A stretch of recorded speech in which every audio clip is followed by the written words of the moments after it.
Hello friends, welcome to Centum Tutor, PGTRB Commerce Unit 15, Banking and Finance. இந்த வீடியோவில் short term instruments உடைய சீரீஸில் treasury பில்ஸை பற்றி பார்க்க போகிறோம். It is a very small topic. Treasury bills நம்ம பார்த்தோம் ஷார்ட் டேர்ம் இன்ஸ்ட்ருமெண்ட்ஸ். இதே மாதிரி நம்ம இதுக்கு முன்னால் வீடியோவில் ஷார்ட் டேர்ம் இன்ஸ்ட்ருமெண்ட்ஸில் வந்துட்டு சர்டிஃபிகேட் ஆஃப் டெபாசிட்ஸும் அதே மாதிரி கமர்ஷியல் பேப்பர், இது ரெண்டு ஷார்ட் டேர்ம் இன்ஸ்ட்ருமெண்ட்ஸை பற்றி பார்த்தோம்.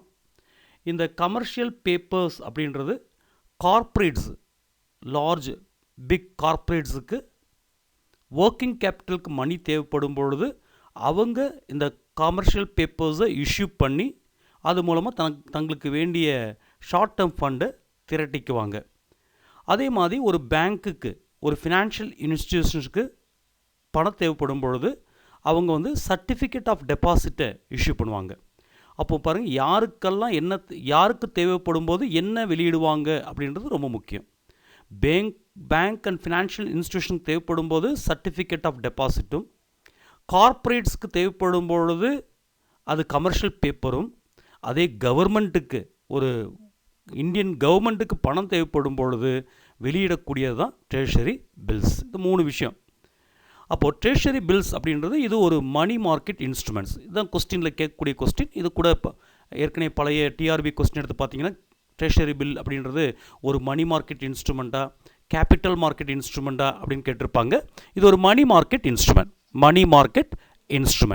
அதே மாதிரி தான் சர்டிஃபிகேட் ஆஃப் டெபாசிட்டும் கமர்ஷியல் பேப்பர், இதெல்லாமே மணி மார்க்கெட் இன்ஸ்ட்ருமெண்ட்ஸ். அது ஷார்ட் டேர்ம். இது வந்து ட்ரெஷரி பில்ன்றது மணி மார்க்கெட் இன்ஸ்ட்ருமெண்ட். யார் இஷ்யூ பண்ணுவாங்க அப்படின்னு கேட்டிங்கன்னா கவர்மெண்ட் ஆஃப் இந்தியா. ப்ராமிசரி, இது ஒரு ப்ராமிசரி நோட்டு ஃபார்மில் தான் இஷ்யூ பண்ணுவாங்க.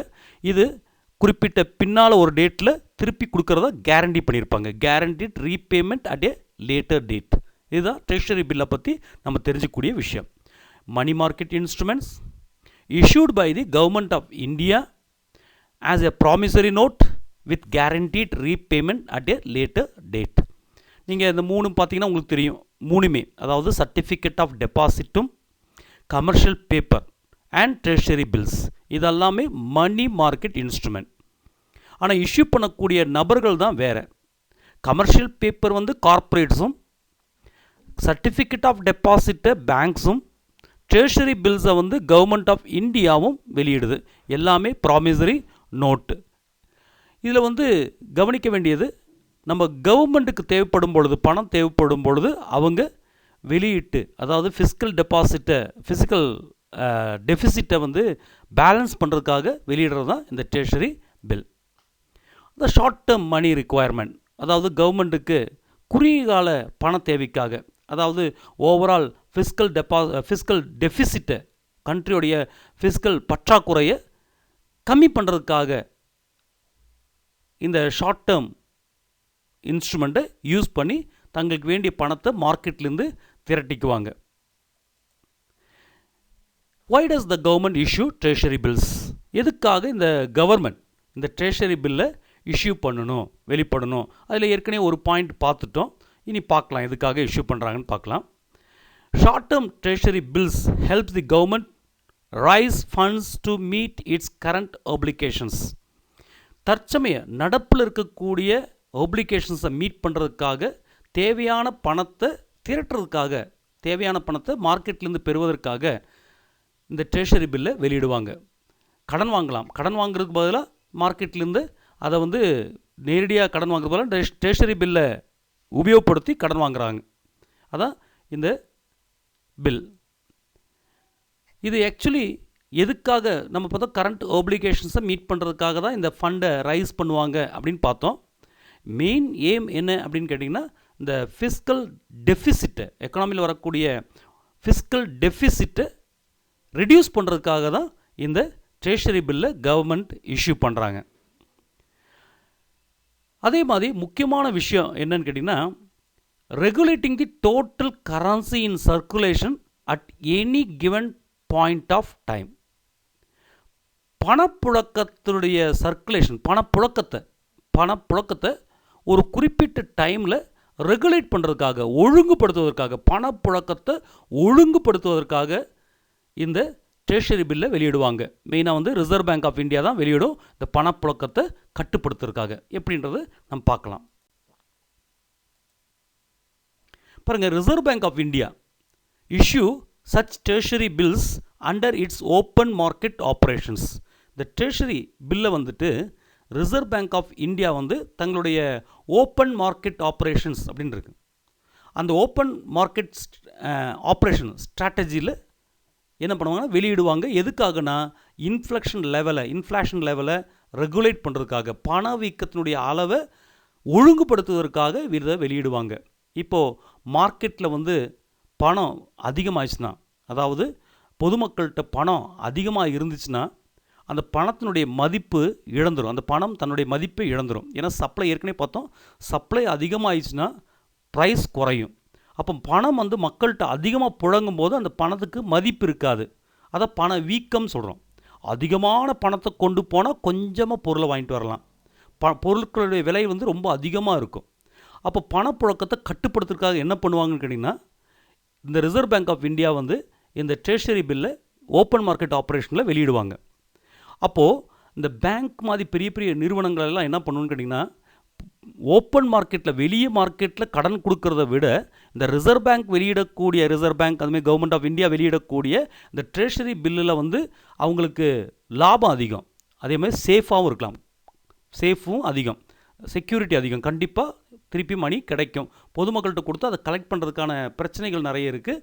அதே டைமில் கவர்மெண்ட் இன்வெஸ்ட் பண்ணிக்கிட்டா என்ன ஆயிரும்னா அது சேஃபாக இருக்கும். அதனால் என்ன பண்ணுவாங்கன்னா, கடன் கொடுக்கறத ஸ்டாப் பண்ணிவிட்டு எல்லாமே ட்ரெஷரி பில்லாக வாங்கிடுவாங்க. பெரிய பெரிய இன்வெஸ்டர்ஸ் எல்லாமே என்ன பண்ணிடுவாங்கன்னா இந்த ட்ரெஷரி பில்லை வாங்கிடுவாங்க. அப்போ ட்ரெஷரி பில்லை வாங்கும்பொழுது என்ன ஆயிரும்னா இந்த பணம் பூரா ரிசர்வ் பேங்க் ஆஃப் இந்தியா கிட்ட போயிடும். அப்போ பொதுமக்கள்கிட்ட பணம் குறைஞ்சிரும். ஏன்னா பேங்க் கடன் கொடுக்கறது கம்மியாயிரும். அதே மாதிரி பொது இன்வெஸ்டர்ஸ் எல்லாமே வந்து இந்த பணத்தை கொண்டு போய் பணத்தை கொண்டு போய் இந்த ட்ரெஷரி பில்லை போடுறதுனால மார்க்கெட்டில் பணப்புழக்கம் குறைஞ்சிரும். பணப்புழக்கம் இப்படி கட்டுப்படுத்தலாம். இது ஒன் ஆஃப் தி மெத்தட் தான். மொத்த பணப்புழக்கத்தையும் இது ஒரே மெத்தடில் கட்டுப்படுத்த முடியாது. It is one of the method. அதை ஓப்பன் மார்க்கெட் ஆப்ரேஷன்ஸ் அப்படின்னு சொல்கிறோம். இது மூலமாக நம்ம இன்ஃப்ளேஷன் ரேட், பண வீக்கத்தை வந்து கட்டுப்படுத்த முடியும். அதே மாதிரி எக்கனாமிக் பூம் இருக்குது. அதாவது மந்த நிலை இருக்குது, வீக்கமும் இருக்குது, எக்கனாமிக் பூம் இருக்கும். இதில் என்ன ஒன்று கேட்டிங்கன்னா, இன்ஃப்ளேஷன் ரேட் வந்து கண்ட்ரியோட இன்ஃப்ளேஷன் ரேட் வந்து ரொம்ப ஹையாக இருக்கும். அப்போது பணத்தை வந்து ரொம்ப அதிகமாக கம்மி பண்ண வேண்டியிருக்கும். எக்கனாமிக் பூம் பணம் புழக்கத்தை வந்து ரொம்ப கம்மி பண்ண வேண்டியிருக்கும். அப்போ என்ன பண்ணுவாங்கன்னு கேட்டிங்கன்னா, பணப்புழக்கத்தை கம்மி பண்ணுறதுக்கு, பணம் மக்கள்கிட்ட அதிகமாக இருக்கும், அதை கம்மி பண்ணுறதுக்காக அதிகமான பணத்தை வந்து ரிசர்வ் பேங்க்கும் கவர்மெண்ட்டும் தன்கிட்ட எடுக்க பார்க்கும். அதுக்கு என்ன பண்ணுவாங்கன்னா, ஹை வேல்யூ ட்ரெஷரி பில்ஸை இஷ்யூ பண்ணிடுவாங்க. பெரிய பெரிய மதிப்பு இருக்கக்கூடிய ட்ரெஷரி பில்லை பொதுமக்களுக்கு வெளியிடுவாங்க. பொதுமக்கள் என்ன பண்ணுவாங்க கேட்டிங்கன்னா, இந்த அதிக மதிப்புள்ள இந்த ட்ரெஷரி பில்லை வாங்கும் பொழுது அதிகமான தொகை வந்து ரிசர்வ் பேங்க் போயிடும், இல்லைன்னா கவர்மெண்ட் ஆஃப் இந்தியாவுக்கு போயிடும். அப்போ என்ன ஆயிரும்னா மக்கள்கிட்ட பணப்புழக்கம் குறைஞ்சிரும். பணப்புழக்கம் குறையும் போது பண வீக்கமும் குறையும். அதான் எக்கனாமிக் பூம்ன்றோம். இன்னொரு பீரியட் வந்து எக்கனாமிக் ரிசெஷன், மந்த நிலை, பணம் குறைஞ்சிரும். பணம் வந்து மக்கள்கிட்ட குறையும். பணம் மக்கள்கிட்ட குறையும் போது வாங்கும் திறன் குறைஞ்சிரும். வாங்கும் திறன் குறைஞ்சிருச்சுன்னா மற்ற எல்லா பிஸ்னஸும் அடிபட்டு போயிடும். அதுக்காக என்ன பண்ணுவாங்கன்னா, இந்த ட்ரெஷரி பில்லை இந்த ரிசர்வ் பேங்க் ஆஃப் இந்தியா என்ன பண்ணுவாங்கன்னா திரும்ப பெற்றுவாங்க. பணத்தை வாங்கினவங்களுக்கு பணத்தை கொடுத்துட்டு திருப்பி அந்த பில்லை அவங்க வாங்கிக்குவாங்க. அப்போ மக்கள் கையில் திரும்பவும் பணம் வந்துடும். பணம் வரும்போது பணப்புழக்கம் அதிகமாகும், மக்கள் கையில் பணம் வந்துடும், வாங்கும் திறன் அதிகரிக்கும். இப்படி பணத்தை கட்டுப்படுத்தக்கூடிய ஒரு முக்கியமான ஒரு டூல் தான் இந்த ட்ரெஷரி பில். பாருங்கள், இந்த ட்ரெஷரி பில் அப்படின்னா ஒரு இன்டெக்ரல் மானிட்டரி டூல். பணத்தை கட்டுப்படி ஒருங்கிணைந்த ஒரு நிதி கருவி இது ரிசர்வ் பேங்க் வந்து எதுக்காக யூஸ் பண்ணுறாங்கன்னு பார்த்தோம். டோட்டல் மணி சப்ளை, மார்க்கெட்டில் எக்கனாமியில் டோட்டல் மணி சப்ளை, மொத்த பண அளிப்பை ஒழுங்குபடுத்துறதுக்காகவும் அதே டைமில் அவங்களுக்கு தேவையான பணத்தை திரட்டுறதாங்க. கவர்மெண்ட்டுக்கு தேவையான பணத்தை திரட்டுறது ரிசர்வ் பேங்க் ஆஃப் இந்தியா தான். அரசாங்கத்துக்கு, அதாவது இந்தியன் கவர்மெண்ட்டுக்கு வேண்டிய தேவை பணத்தை இந்த மார்க்கெட்லேருந்து கலெக்ட் பண்ணி கொடுக்கக்கூடிய வேலை வந்து இந்த ரிசர்வ் பேங்க் ஆஃப் இந்தியா தான் அந்த ஃபண்ட் ரைசிங்க்கும் யூஸ் பண்ணிக்குவாங்க. 2 பர்பஸ்க்கு யூஸ் பண்ணிக்குவாங்க. கவர்மெண்ட்டுக்கு தேவையான பணத்தை ஓப்பன் மார்க்கெட்டில் திரட்டுறதுக்கும், அதே மாதிரி டோட்டல் மணி சப்ளையை கட்டுப்படுத்துறதுக்கும் ஒழுங்குபடுத்துறதுக்கும் இந்த ட்ரெஷரி பில்லை ஒரு இன்டெக்ரல் மானிட்டரி டூலாக ஒருங்கிணைந்த நிதி கருவியாக பயன்படுத்திக்குவாங்க reserve bank of India. Treasury பில்லில் நிறைய டைப்ஸ் இருக்குது. டைப்ஸ்ன்றது மற்ற பொருட்கள் மாதிரி டைப்ஸ் கிடையாது. இது எத்தனை நாளுடைய ட்ரெஷரி பில் அதை பொறுத்து அதை வந்து 4 வகைப்படுத்துகிறாங்க. 14 டேஸ் ட்ரெஷரி பில், 14 நாள், ரொம்ப வெரி ஷார்ட் டைம். 91 டே ட்ரெஷரி பில், 182 டே ட்ரெஷரி பில், 364 டே ட்ரெஷரி பில். இப்படி 4 விதமான ட்ரெஷரி பில் இருக்குது. அந்த குறிப்பிட்ட காலத்துக்கு மட்டும்தான் அந்த பணத்தை திரட்டுறது. இந்த ட்ரெஷரி பில்லுடைய ஃபீச்சர்ஸ், பண்புகள், குணநலன்கள் என்னென்னு பார்க்கும்போது, மினிமம் இன்வெஸ்ட்மெண்ட், அதாவது இந்த ட்ரெஷரி பில்லில் மினிமம் 25,000 அதே மாதிரி அதோடைய மல்டிபிள்ஸாகவும் நம்ம இன்வெஸ்ட் பண்ணிக்கலாம். நம்ம ஒவ்வொன்று பார்த்தோம். சர்டிஃபிகேட் ஆஃப் டெபாசிட்டாக இருந்தால் 1 lakh, மினிமம் 1 lakh அதோடைய மல்டிபிள்ஸாக இருக்கும். அதே மாதிரி இந்த கமர்ஷியல் பேப்பர்ஸாக இருந்தால் மினிமம் 5 lakhs இருக்கும். 5 lakhs அந்த மல்டிபிள்ஸ் ஆஃப் 5 lakhs இருக்கும். அப்போது அது மாதிரி இந்த ட்ரெஷரி பில் வந்து மினிமம் 25,000. அதாவது மற்ற 2 பில்லை கம்பேர் பண்ணும்போது, மற்ற 2 அதாவது கமர்ஷியல் பேப்பர்ஸையும் சர்டிஃபிகேட் ஆஃப் டெபாசிட்டையும் கம்பேர் பண்ணும்போது it is a lowest amount. 25,000 minimum இருந்தாலே போதும். அதோடைய மல்டிபிள்ஸ் 25,000, 50,000, 1,75,000 அப்படி இன்வெஸ்ட் பண்ணிக்கலாம். மல்டிபிள்ஸ் ஆஃப் 25,000 இன்வெஸ்ட் பண்ணிக்க முடியும். அதே ஜீரோ கூப்பன் செக்யூரிட்டிஸ், இது கவர்மெண்ட் செக்யூரிட்டி, ஜிசெக் அப்படின்னு கவர்மெண்ட் செக்யூரிட்டி ட்ரெஷரி பில். இந்த ஜீரோ கூப்பன் அப்படின்னா அதுக்கு எந்த விதமான இன்ட்ரெஸ்ட்டும் கிடைக்காது. Don't yield any interest on total deposit. Total டெபாசிட்டில் எந்த விதமான இதுவும் கிடைக்காது. அதாவது இந்த செக்யூரிட்டி வந்து ட்ரெஷரி பில் வந்து don't yield any interest on total deposits. Instead investors stand to realize capital gains from such investments. அந்த சச் இன்வெஸ்ட்மெண்ட்ஸ்லேருந்து அவங்க கேபிட்டல் கெயினை பெற்றுக்க முடியும். கேபிட்டல் கெயினை ரியலைஸ் பண்ணிக்கலாம், மறுமதிப்பீடு பண்ணும்போது கேபிட்டல் கெயின் கிடைக்கலாம். அப்போது இன்ட்ரெஸ்ட் கிடைக்காது. அவங்களுக்கு வந்து டிஸ்கவுண்ட்டில் கொடுத்து திரும்பவும் விற்கும்போது முழு மதிப்பு கிடைக்கலாம், மார்க்கெட்டில் ரீசேல் பண்ணலாம், அது மூலமாக கேபிட்டல் கெயின் கிடைக்கலாம். அதுவே ட்ரேடிங், இந்த யார் விற்பாங்க இந்த ட்ரெஷரி பில்லை கவர்மெண்ட்டுக்காக கொடுக்கக்கூடியது யார் அப்படின்னு கேட்டிங்கன்னா ரிசர்வ் பேங்க் ஆஃப் இந்தியா. நம்ம ஏற்கனவே பார்த்தோம், கவர்மெண்ட்டுக்கு ஓப்பன் மார்க்கெட்லேருந்து பணத்தை கலெக்ட் பண்ணி கொடுக்கக்கூடிய பணியை செய்யக்கூடிய ஒரு ஸ்தாபனம் தான் ரிசர்வ் பேங்க் ஆஃப் இந்தியா. அப்போ the reserve bank of India on behalf of the central government auctions such securities every week on Wednesday. இது நோட் பண்ணிக்கோங்க, இந்த பாயிண்ட் வந்து முக்கியமான பாயிண்ட். ஏன்னா சென்ட்ரல் கவர்மெண்ட்டுக்கு தேவையான பணத்தை இந்த ட்ரெஷரி பில்லை ஆக்ஷன் பண்ணுவாங்க, ஏலம் விடுவது மூலமாக இந்த செக்யூரிட்டியை பெற்று தருவாங்க. எப்போது இந்த ஆக்ஷன் நடக்கும் அப்படின்னு கேட்டிங்கன்னா எவ்ரி வெனஸ்டே, எல்லா புதன்கிழமையும் நடக்கும். இது வந்துட்டு total bid placed on major stock எக்ஸ்சேஞ்சஸில், பாம்பே ஸ்டாக் எக்ஸ்சேஞ்ச், நெஃப்டி, அந்த மாதிரி இடத்துல இன்வெஸ்டர்ஸ் என்ன பண்ணலான்னா சூஸ் பண்ணிக்கலாம், அந்த கவர்மெண்ட் அசட்ஸை ப்ரொக்யூர் பண்ணிக்கலாம். அதாவது டெபாசிட்ரி பார்ட்டிசிபெண்ட் மூலமாக இதை செக்யூர் பண்ணிக்கலாம். யார் இன்வெஸ்ட் பண்ணுறாங்களோ அவங்க டெபாசிட்ரி பார்ட்டிசிபெண்ட் மூலமாக செக்யூர் பண்ணிக்கலாம். அதாவது கமர்ஷியல் பேங்க்ஸ்லையும் சரி, அதர் ரெஜிஸ்டர்டு ப்ரைமரி டீலர்ஸ் இருந்தும் பெற்றுக்கலாம். அதாவது என்னென்னு கேட்டிங்கன்னா, நம்ம வந்து கமர்ஷியல் பேங்க்கில் வந்து இந்த மாதிரி இன்வெஸ்ட்மெண்ட்டுக்காக நம்ம ஒரு அமௌண்ட்டை டெபாசிட்ரி பார்ட்டிசிபெண்ட் அப்படின்னு சொல்லி ஒதுக்கி வைக்கலாம். இப்போ நம்ம பேங்க்கில் அக்கௌண்ட் வச்சுருக்கோன்னா நம்ம அக்கௌண்ட்லேருந்து டெபாசிட்ரி பார்ட்டிசிபெண்ட் அப்படின்னு சொல்லி ஒரு அமௌண்ட்டை ஒதுக்கி வச்சுட்டு நம்ம வந்து இந்த கமர்ஷியல் பேங்க் இன்ஸ்ட்ரக்ஷன் கொடுத்தா போதும், இந்த மாதிரி ட்ரெஷரி பில் வந்தால் இந்த மாதிரி வந்துச்சுன்னா இன்வெஸ்ட் பண்ணிக்கோங்க, ஷேரில் இன்வெஸ்ட் பண்ணிக்கோங்க அப்படின்னா நம்மளுடைய டெபாசிட்ரி பார்ட்டிசிபெண்ட் அமௌண்ட்லேருந்து அவங்க என்ன பண்ணுவாங்கன்னா இந்த